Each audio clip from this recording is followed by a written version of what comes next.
Mike, welcome back to the Yo, show. How are we're you? talking humans. Here we are. Talking humans every Monday, 2 p.m., and broaching the topics of anything to do with business and people. We were just chatting before and talking about sort of Wait, you left out spirituality, personal development. spirituality. Yeah. What else? Yep, Professional development. professional development. Right. What I else? don't think we'll cover much sex. Not, no, I would prefer not to cover that topic with you. Yes. Yeah, we're gonna leave that one out. Business, personal development, spirituality, human to human interrelationships, happiness. Correct. Correct. Yes.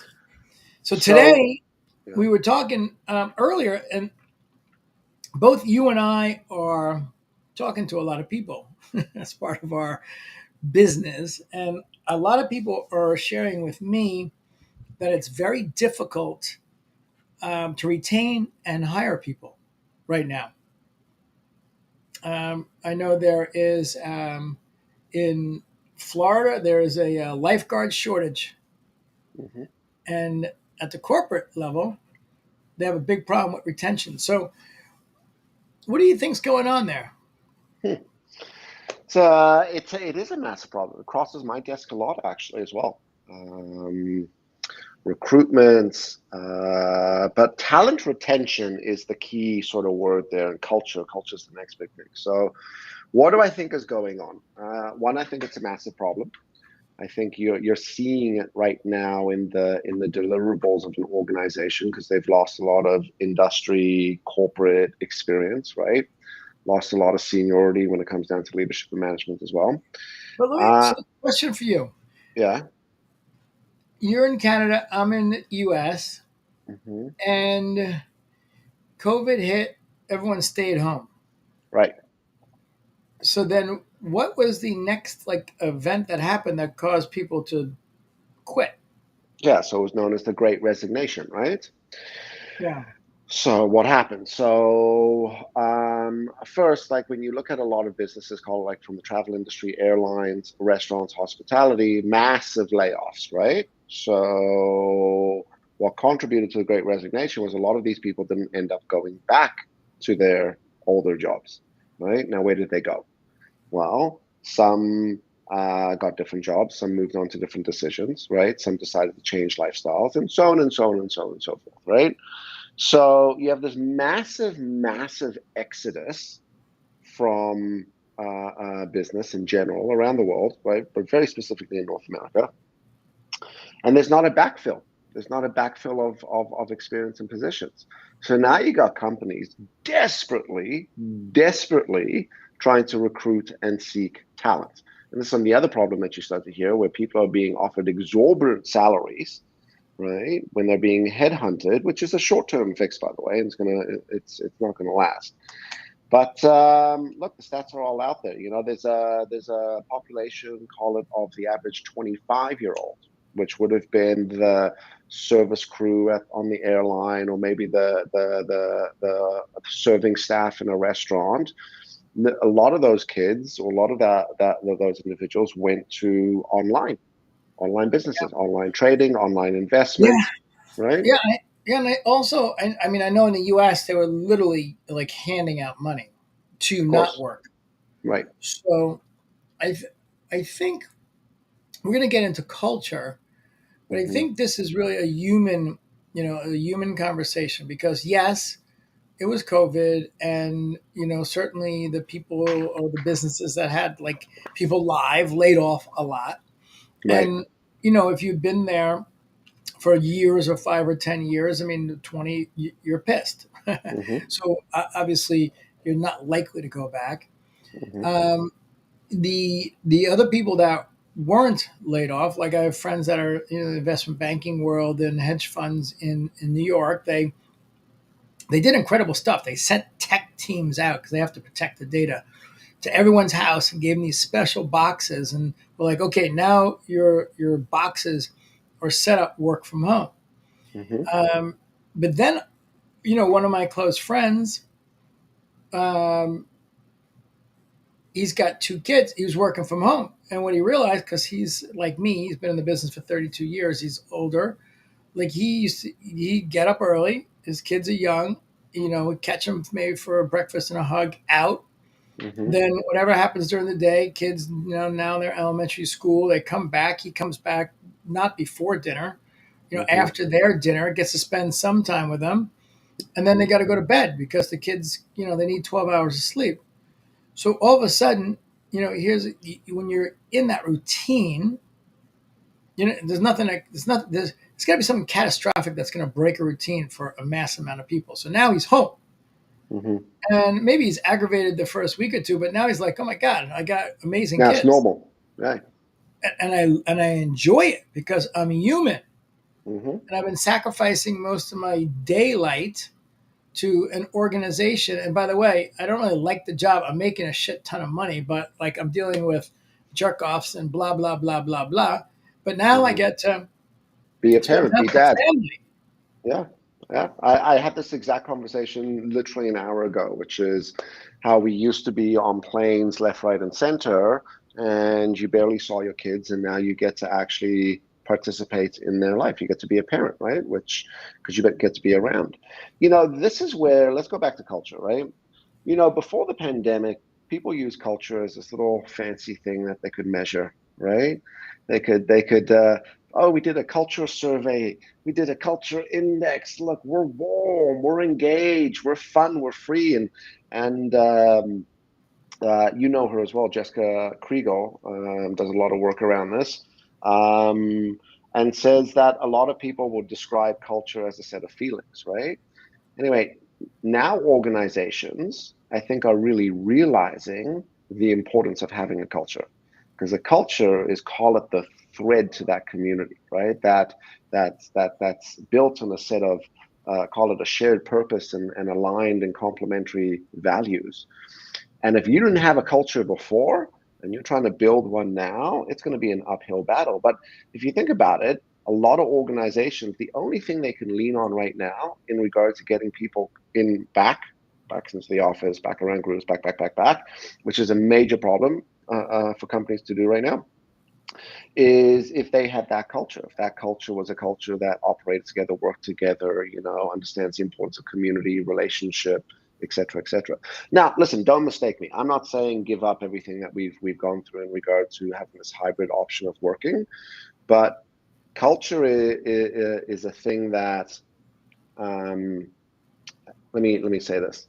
If you have a strong culture in your organization, that's been the thing, that's been the foundation to the success of your business and your community, right? And when Yeah. it comes down to participating with people again, those organizations are going to do very well.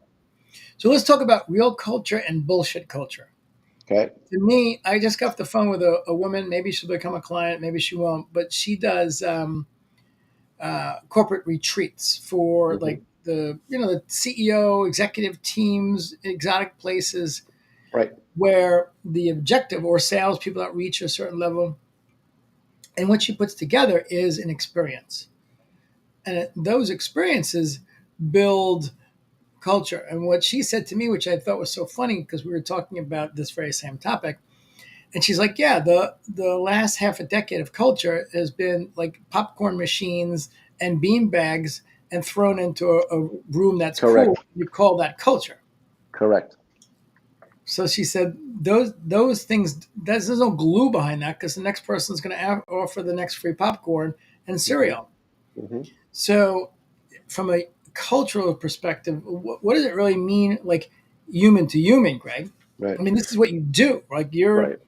helping people create these emotional connections. Connections What and is it? relationships. Yeah. So, okay, here's what I describe culture as. Culture is an outcome of actions and behaviors.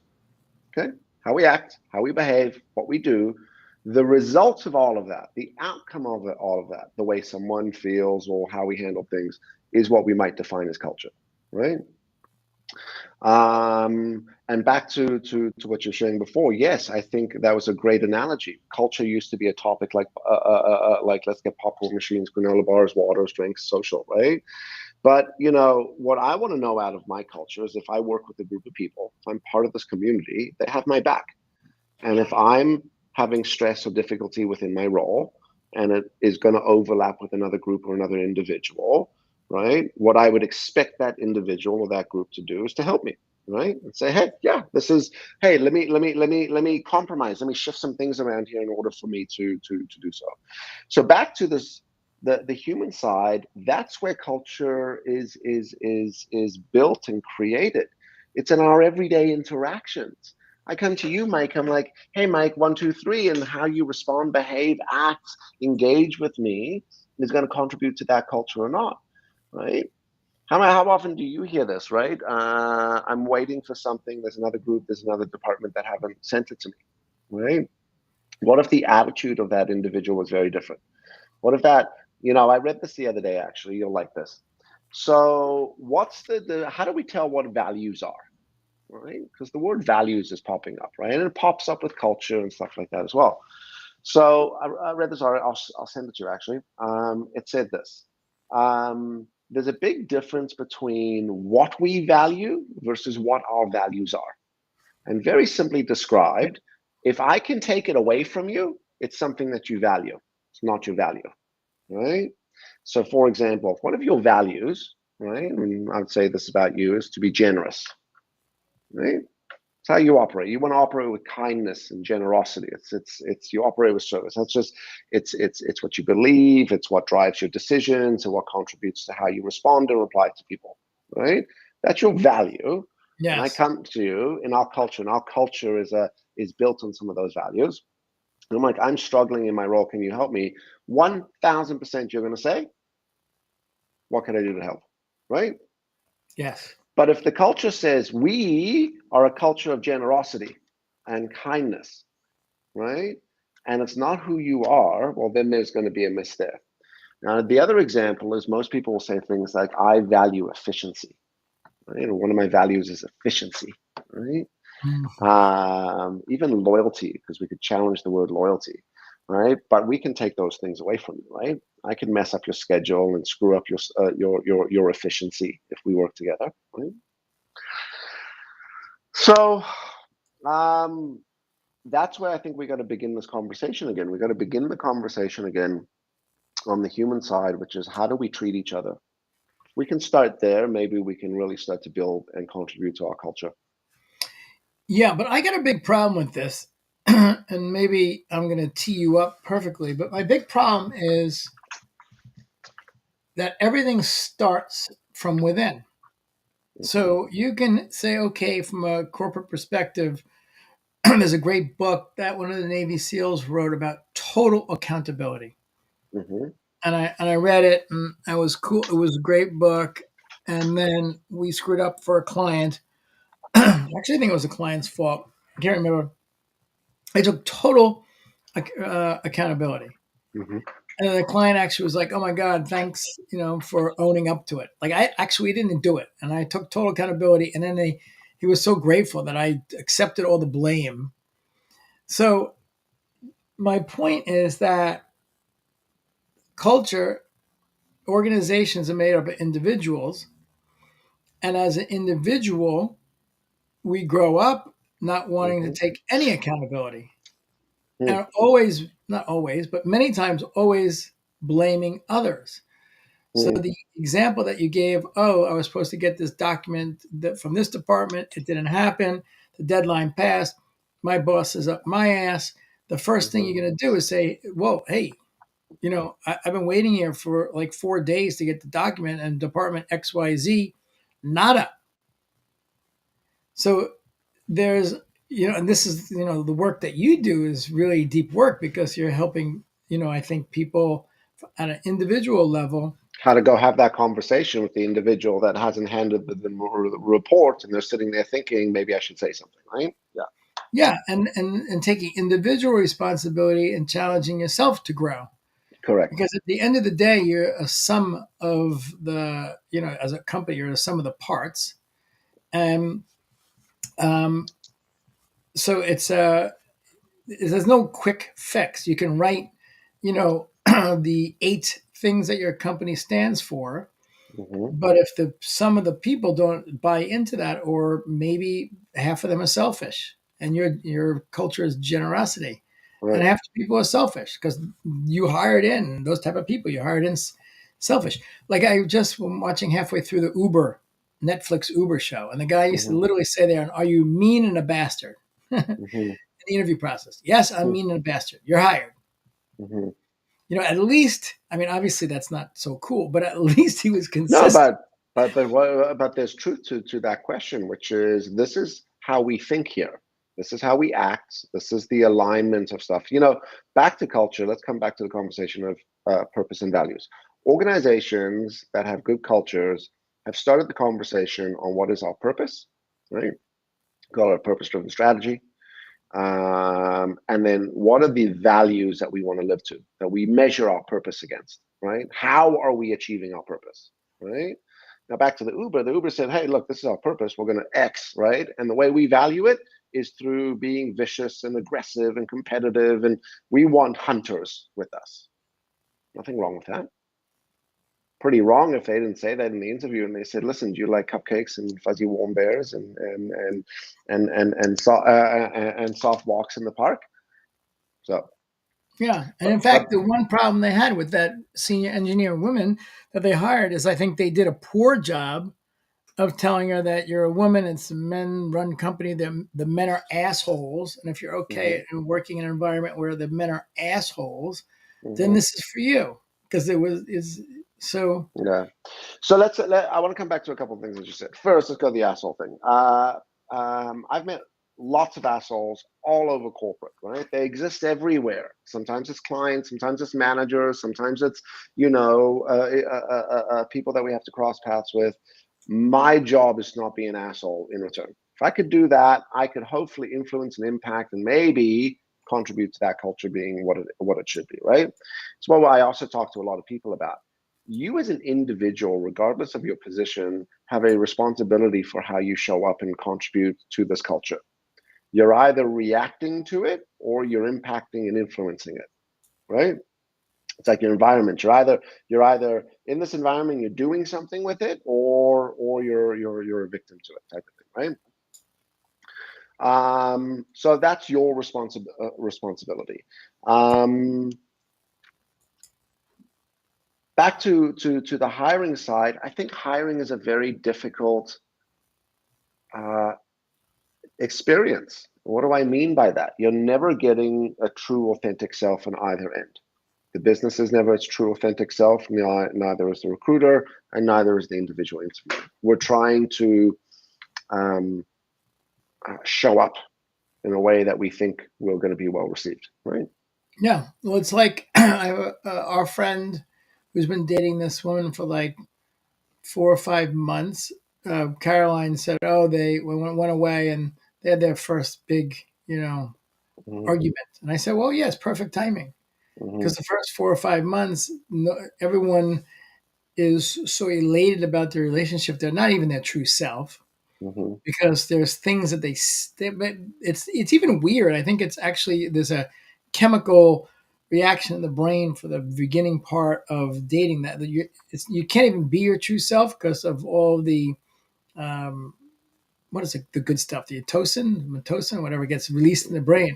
But So, then, yeah, but it's, serotonin levels. yeah, so then it goes down to normal, and all of a sudden you start seeing things that each one is doing that it starts to bother you. Mm-hmm.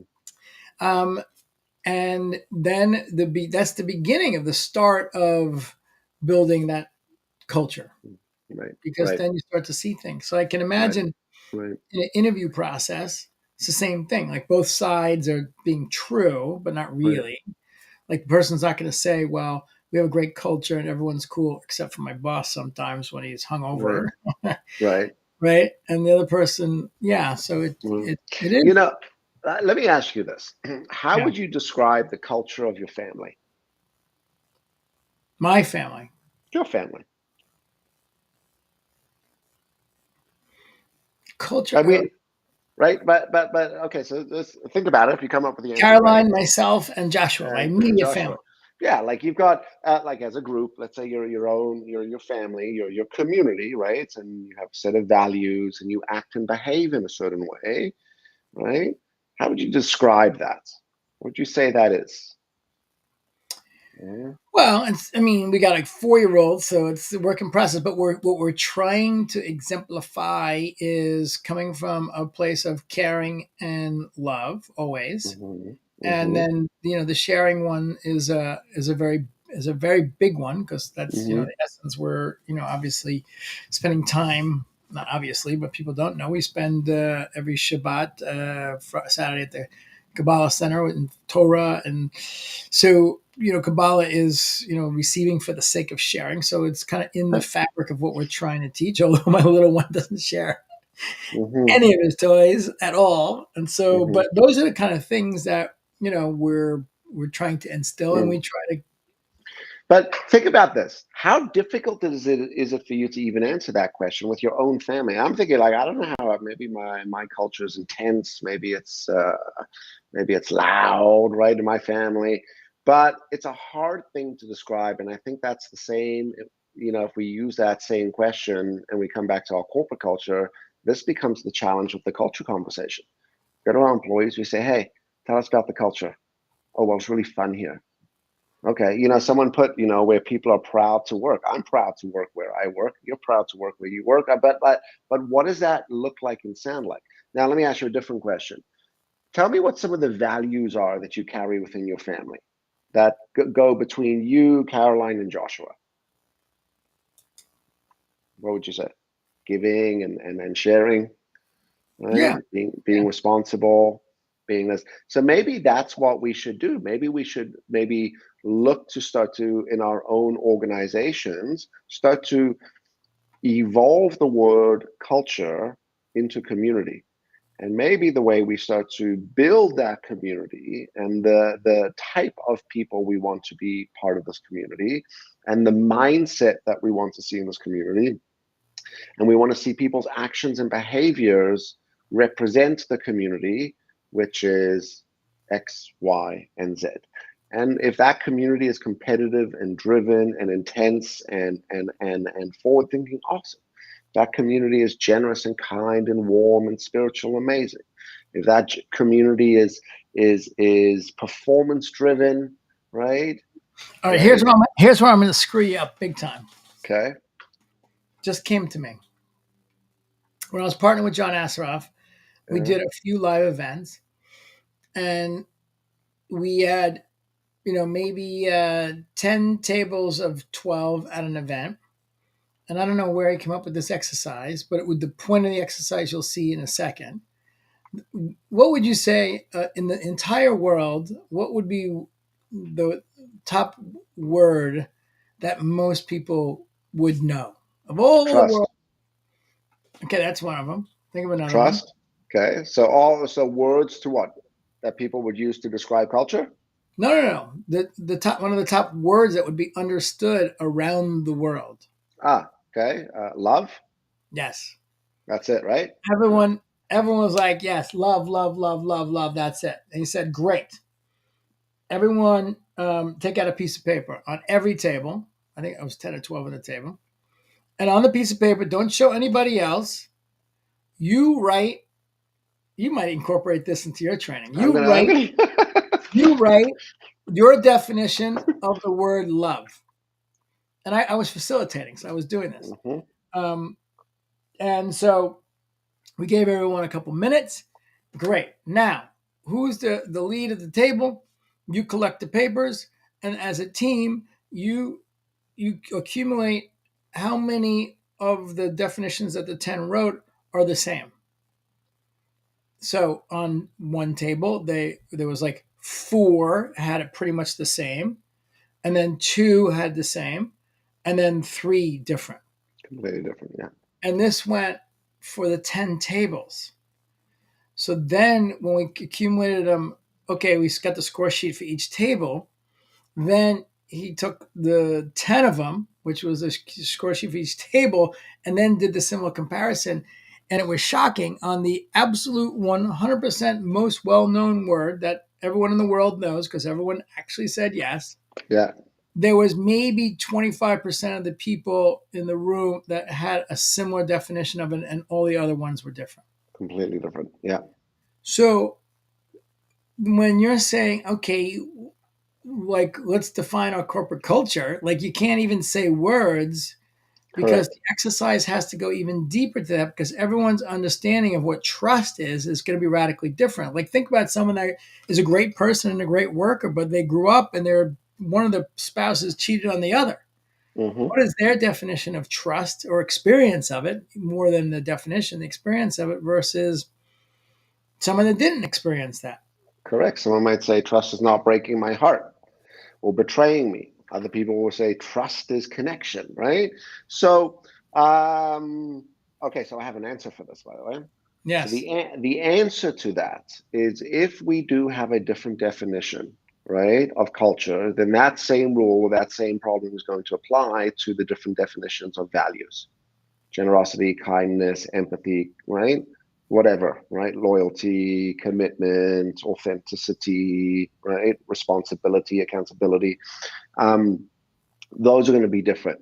So if those are the values, our exercise as leaders, our exercise as team members is to define those through our actions and our behaviors. This is what kindness looks like. This is what it, when you see me walking down the hall and you see my body language like this, and my arms are open and the words out of my mouth are like this, that's kindness. When it's empathy, empathy looks like and sounds like. We have leaders and individuals have a major responsibility. Human beings have a major responsibility of teaching. It's one of the greatest gifts we can give another human being, right?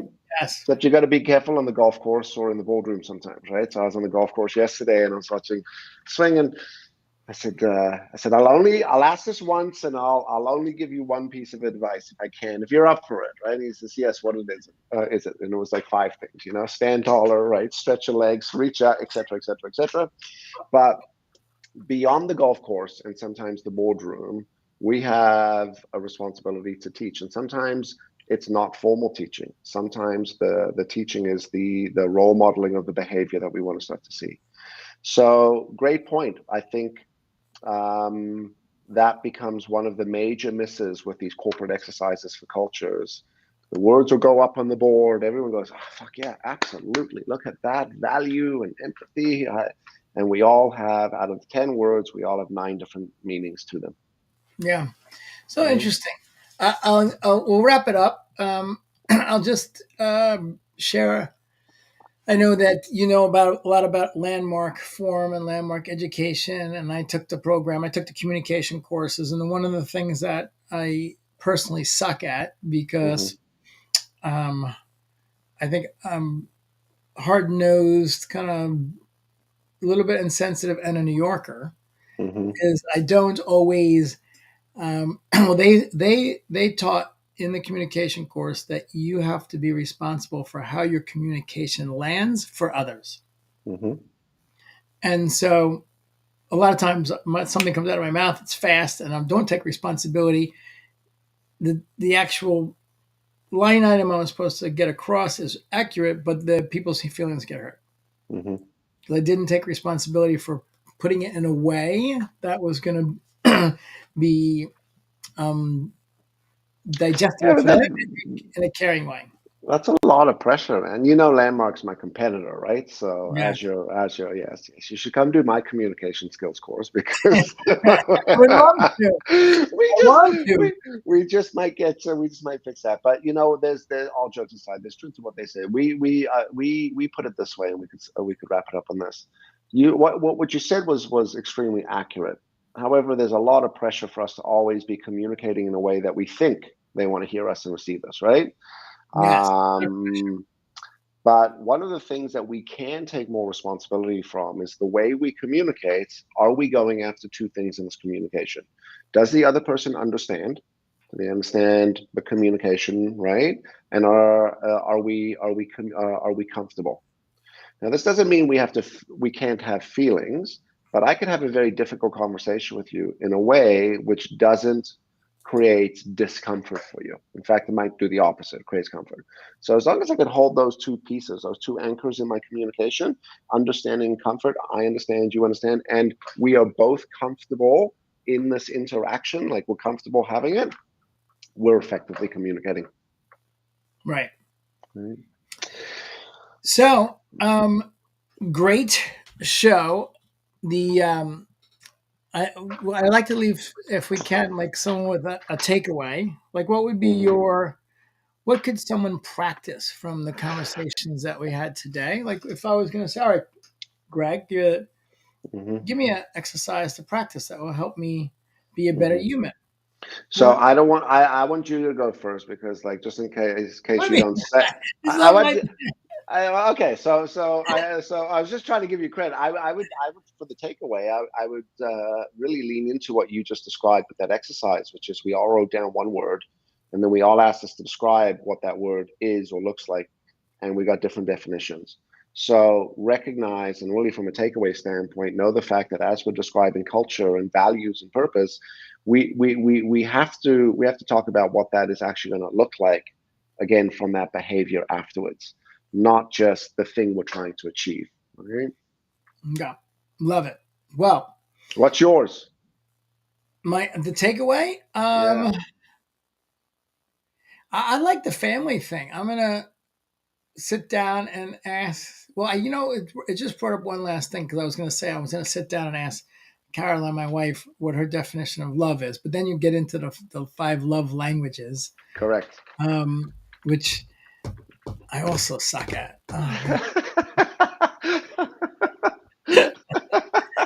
Oh man. But maybe it's time I revisit revisit them. It's time to dust those books off again and Stuff. review Yeah. review those highlighted parts. Yes. Yeah, but really take look. Take. I like a family exercise. Take a word, whether it's trust or caring or love, and Hmm. sit down with your family, and then everyone takes a piece of paper and write down what your thing is, and then take a minute or two, and then put everyone's piece of paper in and see what comes of it. That's a cool exercise. It's a very cool exercise. I'm gonna quote your name every time I reuse that exercise. You got a This is footnote. why. You got a footnote. John Asseroff. You got a footnote. Yeah, Me. A we'll footnote. footnote both of you guys. All Yeah. right.